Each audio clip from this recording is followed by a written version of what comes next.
Today I'm bringing you some more wild stories that you will not be seeing on any legacy media platform. For instance, did you know the American Doomsday plane made an unexpected flight to DC just yesterday? Now, for those of you who don't know, this Doomsday plane, which is officially known as E-4B Nightwatch, is made to keep the president and his cabinet safe in case of a nuclear attack. This plane provides all kinds of protection and acts as a command center in case of an emergency. Now, there are 4 such aircraft, and they do fly around on missions, but they also have a strange history. For instance, when that Black Hawk crashed into the American Airlines jet in DC, the Doomsday plane was in the air and flying in a strange pattern. Okay, this is very strange. It is now being reported by an account Into Thin Air that a Doomsday plane, that refers to a specially modified Boeing 747 that serves the United States government in case of national emergencies,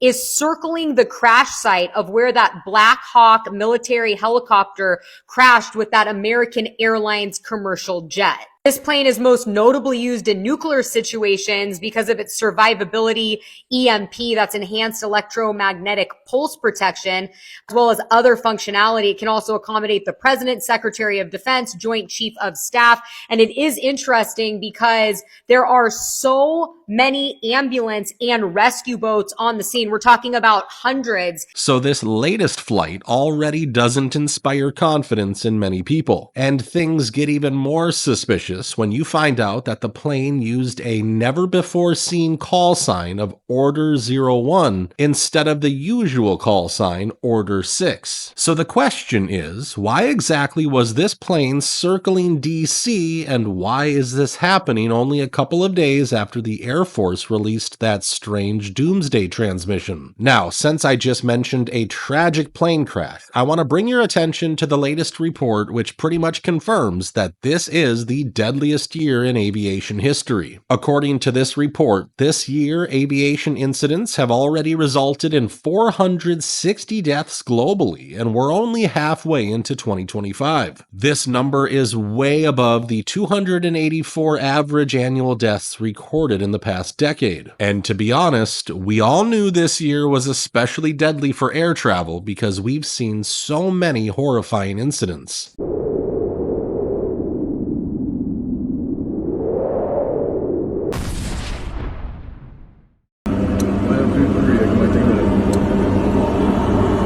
Oh fuck! Oh fuck! Oh no no no no no! Yeah, man, she's still hanging.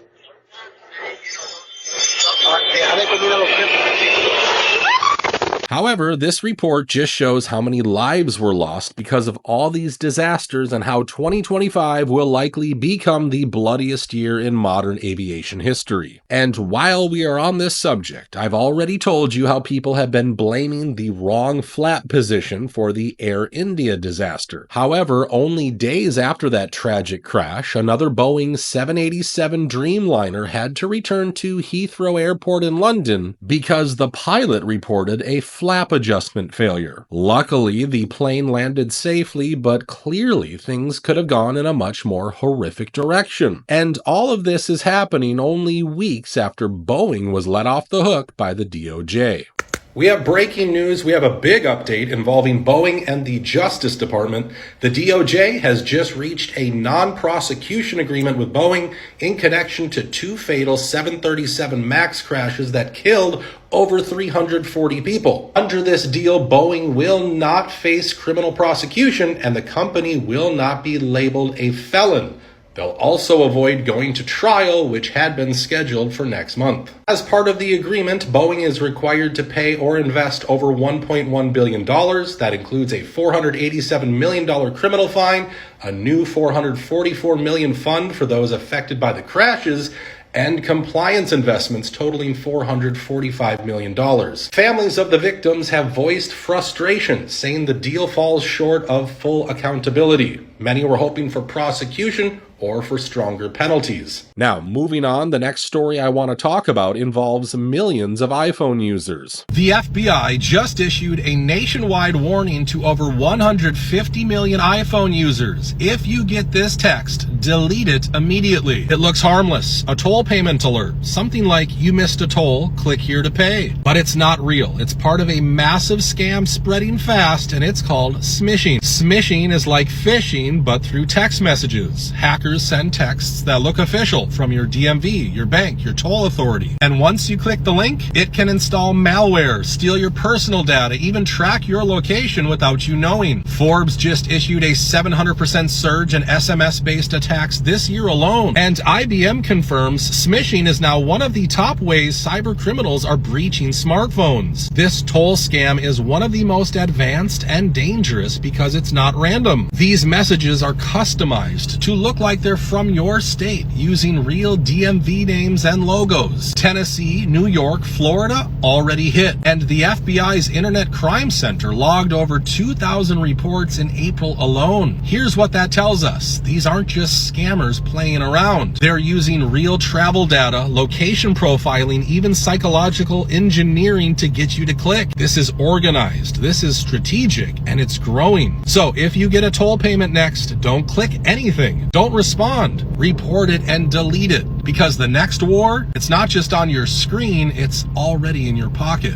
It's good that they're warning people. I just wish they were using their enormous budget to catch these scammers, because quite often our elders are the ones who become the victims of these criminals. Now, speaking of victims, some of you have been asking about the updates on the Lahaina disaster. Once again, I would ask you to watch this video to get a real idea of how exactly people were robbed of their land. However, I do have some new updates that might make your blood boil. It's been a year and a half since the devastating fire wiped out over 2,000 homes in Lahaina, Maui. And as of June 2025, only 6 have been rebuilt. Let that sink in. 6 homes. After the deadliest fires in modern Hawaiian history. You'd think the response would be urgent, aggressive, unstoppable, but it's been the exact opposite. The official excuse? Permitting delays, legal hurdles, complex zoning rules. The Hawaiian Supreme Court even ruled in February 2025 to delay the release of key settlement funds. Translation? The money is there, but the people who need it still don't have it. According to the U.S. Army Corps of Engineers, only 800 of 1,600 properties were cleared of debris by April.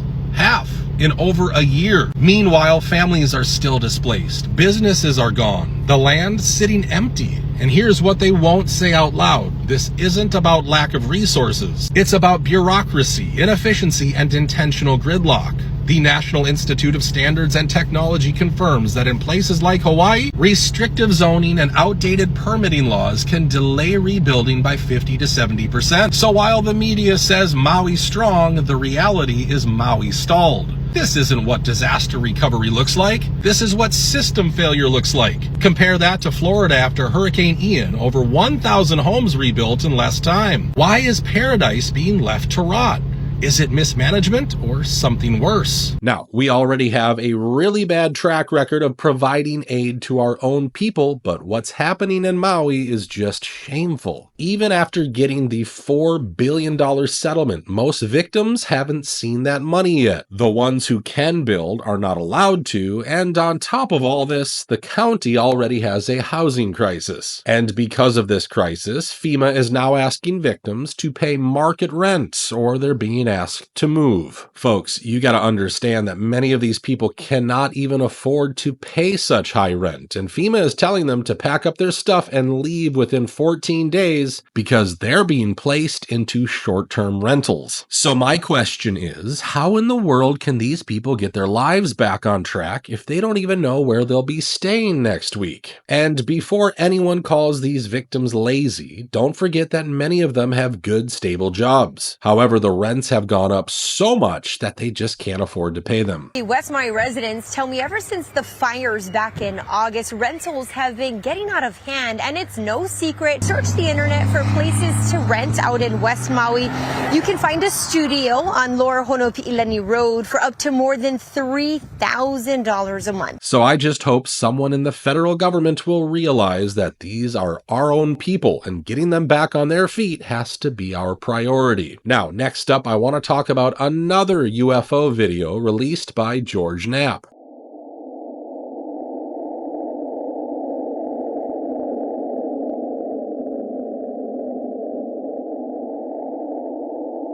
According to George, this saucer-shaped object was spotted in late 2020 near the Afghanistan-Pakistan border. Now, this would have been a huge story, and many people like Joe Rogan would be all over it. However, it's not receiving that much attention because of what the Pentagon has admitted recently. This is breaking news. A bombshell Pentagon admission is turning the entire UFO debate upside down. According to a new investigation, the U.S. military deliberately spread UFO lies for decades, not to cover up aliens, but to hide secret weapons programs. Yeah, that flying saucer you heard about, it was probably an early prototype of the F-117 stealth fighter. This was a full-blown disinformation campaign. They planted rumors near Area 51. They doctored photos. They wanted the public to believe it was aliens because that was less dangerous than revealing what they were really building during the Cold War. But here's where it gets even darker. Inside the Pentagon, there was a secret hazing ritual called Yankee Blue.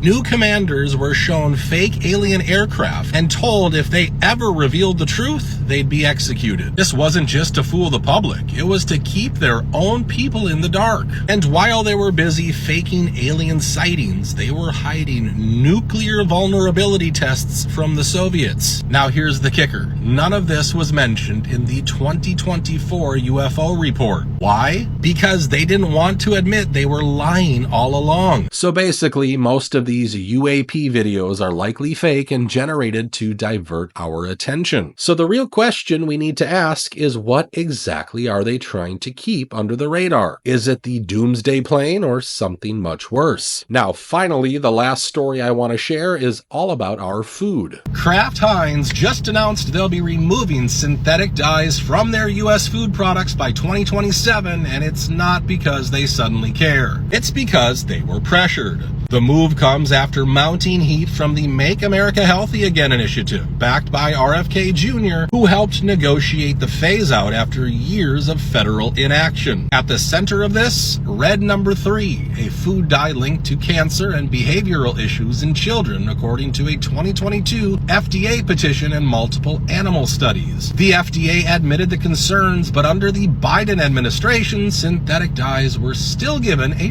4-year pass. Why? Because the industry was raking in $12 billion a year. So while Europe banned dyes like Red No. 3 back in 2008, the US kept pumping them into kids' cereal, candy, and snacks even after early cancer links surfaced decades ago. This isn't just a health issue, it's a regulatory failure. The science has been sitting there, the consumer demand has been growing, but nothing changed until now. And even now, they're dragging it out until 2027. Meanwhile, natural alternatives like turmeric and beet juice have existed for years. Kraft Heinz only acted when public pressure and political fire forced them to. So ask yourself, if this dye is so safe, why did Europe ban it? Why is Kraft quietly pulling it from shelves? Why did it take 15 years longer for the US to respond? This isn't about public health, it's about profit first, safety later. Quite frankly, it's crazy that we still have to wait for years before those dyes are finally removed from our food. I mean, in Europe, they don't even eat American beef because of all the hormones that we pump into our cattle. Then there's the chlorine chicken, which can never be sold in the UK, according to one of their ministers. I think we can get a good deal on both sides. You can't both have chlorinated chicken and not have chlorinated chicken. And I've been really clear that we are not having chlorinated chicken in the UK. And yet it's okay okay to feed all of that to our kids, because what will happen to our health industry if suddenly Americans stop getting sick? Anyways, I think that's going to do it for today's video. As per usual, let's keep the conversation going and let me know what you think about all these stories I shared in today's video. Thank you so much for watching, and I hope to see you on the next one.